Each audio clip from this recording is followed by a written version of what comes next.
बीरबल की खिचड़ी।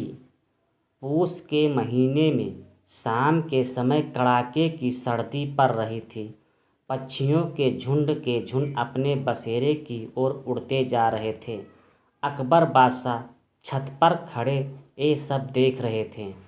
आज उनके साथ बीरबल भी मौजूद थे। यमुना की लहरों को छूते हुए हवाओं के ठंडे झोंके आते और दोनों को ठंडा करते हुए निकल जाते। दोनों ही नगर की जनता के हालात के बारे में चर्चा कर रहे थे। दिन डूबते ही लोग गलियों और सड़कों पर दिखाई नहीं दे रहे थे। पाला पड़ रहा था। नगर की जनता और पशुओं का बुरा हाल था। अरहर और मटर की फसलों पर पाला पड़ गया था। इन गंभीर बातों के बाद वे साधारण बातों पर उतर आए। यमुना नदी की ओर देखते हुए अकबर बोले, बीरबल, ऐसा भी हो सकता है कि कोई व्यक्ति गले तक डूबा हुआ पूरी रात यमुना के पानी में। बीरबल की बात सुनकर अकबर आश्चर्यचकित रह गए। अकबर ने कहा, तो ठीक है, कल एक ऐसा व्यक्ति तलाश करके लाओ। पूरे दिन चिरवत यमुना नदी के आसपास के धीरों से मिलते रहे। आखिर में बीरबल ने एक ऐसा व्यक्ति तलाश किया।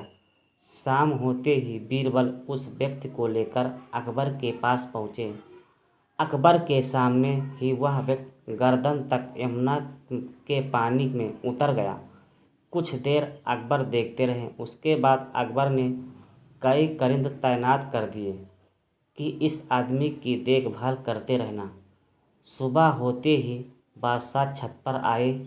देखा तो वह आदमी उसी तरह पानी में खड़ा हुआ था। अकबर ने कारिंदा से कहा कि अब इसे बाहर आने को कहो और दरबार में लेकर आओ। कारिंदा उस धीवर को लेकर अकबर के दरबार में पहुंचा। अकबर ने उस धीवर से पूछा कि पूरी रात तुम यमुना में कैसे खड़े रहे। अकबर की बात सुनकर धीवर ने कहा, जहाँ पना, मैं तो रात भर ईश्वर का नाम लेता रहा। कभी कभी यमुना के पार उस जलते हुए दीपक को देखता रहा। इससे मन लगा रहा। इतनी बात सुनते ही अकबर बोल पड़े, अच्छा, तो पूरी रात पानी में खड़े रहने का यह राज है।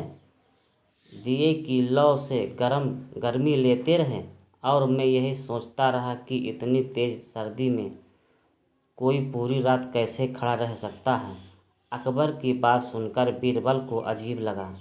बीरबल कुछ कहना चाह रहे थे लेकिन बोले नहीं।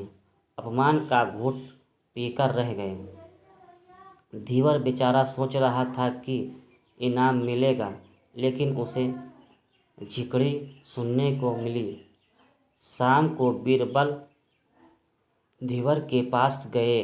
उसको कुछ रुपए अपने पास से दिए और कहा कि चिंता मत करना, तुम्हें इनाम जरूर अवश्य मिलेगा। बीरबल रात भर धीवर की समस्या को लेकर उपड़े बुनने लगे रहे। इस घटना से बीरबल का भी अपमान हुआ था और उसके प्रति तो बिल्कुल नाइंसाफ़ी हुई थी। नींद के आते आते बीरबल के दिमाग में इस समस्या का तरीका आ गया था। दूसरे दिन जब दौड़वत समय दरबार में नहीं पहुँचे तो बादशाह ने हरकारा भेजा और बीरबल को आने के लिए कहलवा भेजा। जब बीरबल के पास हरकारा पहुँचा तब वे खिचड़ी पका रहे थे। बीरबल ने हरकारे से कहा कि बादशाह से कहना कि बीरबल खिचड़ी बना रहे हैं, 1 घंटे में पहुँचते हैं। हरकारे ने जाकर बीरबल की कही बात को बादशाह से कह दिया।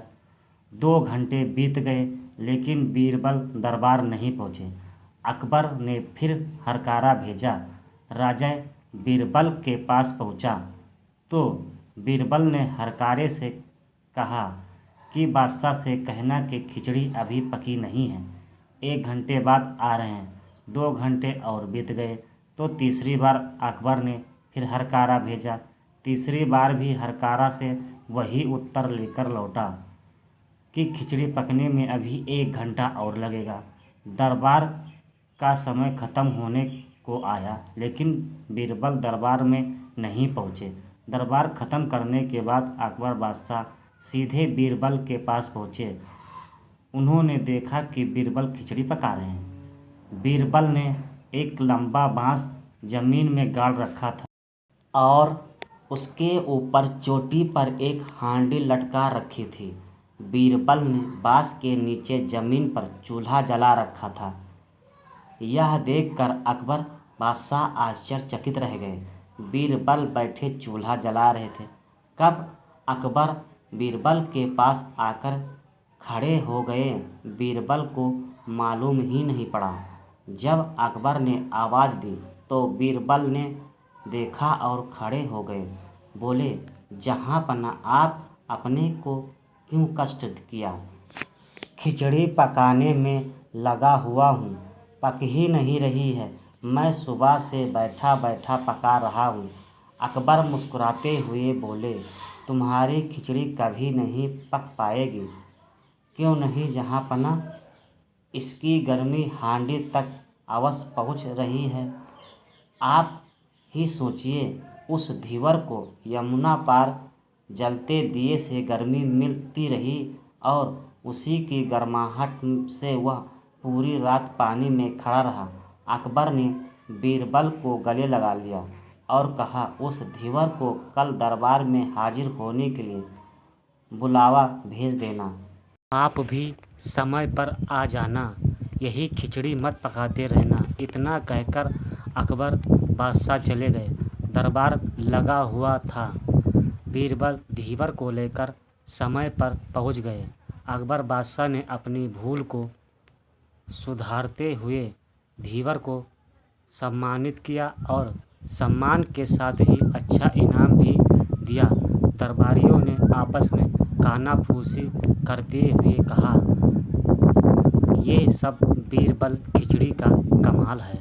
तो दोस्तों, एक कहानी कैसी लगी? अच्छी लगी हो तो कमेंट में ज़रूर बताएं और वीडियो पसंद आई हो तो लाइक करें और हमारे चैनल पर नए तो चैनल को सब्सक्राइब जरूर करें। मिलते हैं ऐसी ही कहानी के साथ, तब तक के लिए धन्यवाद। वंदे मातरम।